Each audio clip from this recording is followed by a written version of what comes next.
Un sabato Gesù entrò nella sinagoga e si mise a insegnare.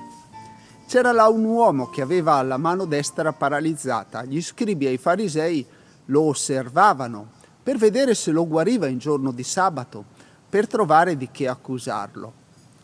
Ma Gesù conosceva i loro pensieri e disse all'uomo che aveva la mano paralizzata: «Alzati e mettiti qui in mezzo». Si alzò e si mise in mezzo. Poi Gesù disse loro: «Domando a voi, in giorno di sabato è lecito fare del bene o fare del male, salvare una vita o sopprimerla?» E guardandoli tutti intorno disse all'uomo: «Tendi la tua mano». Egli lo fece e la sua mano fu guarita, ma essi, fuori di sé dalla collera, si misero a discutere tra loro su quello che avrebbero potuto fare a Gesù. Parola del Signore. Lode a te, o Cristo.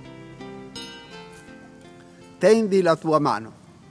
Ascoltiamo questa parola che Gesù rivolge al paralitico e sentiamola rivolta a noi. Tendi la tua mano. È una guarigione fisica, ma ancora più una guarigione spirituale.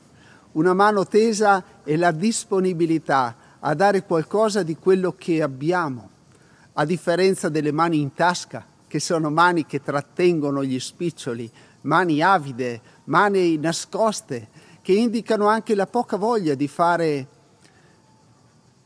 Uno con le mani in tasca è uno che non lavora, è uno che non si rende conto che anche a lui è chiesto di dare un apporto al bene di tutti, allo sviluppo della comunità in cui vive. Tendi la mano, Stefano, tendi la mano verso chi ha bisogno del tuo aiuto, del tuo conforto, della tua preghiera, del tuo consiglio. Tendi la mano per condividere le ricchezze materiali e spirituali che hai a tua disposizione.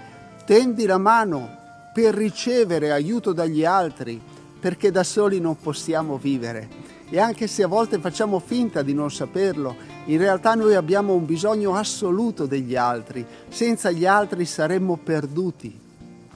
Tendi la mano verso Gesù per ringraziarlo del pane con cui ogni giorno ti alimenta, per chiedere quello di cui ha bisogno, per offrire qualcosa di te e per accogliere la sua grazia. Tendi la tua mano.